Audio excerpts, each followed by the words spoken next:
Değerli izleyicilerimiz, Alsu Mal şirketinin bugünleri ad günüdür. Ad günü münasibətilə belə bir gözəl şəkildə əhaliyə xidmət edirlər. Bayramımız mübarək olsun. Çay, tort, şirniyat bütün müştərilərə, eləcə də gələn baxın, məkəhlilər dəstdən sonra gəlib burada hamıya xidmət edirlər. Bayramınız mübarək, bayramınız mübarək.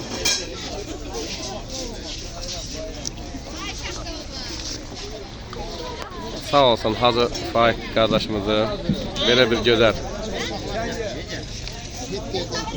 işlər görür. Allah kömək olsun, Allah başından töysün. Çok sağ ol Hacı. Aşlar yoşuldu.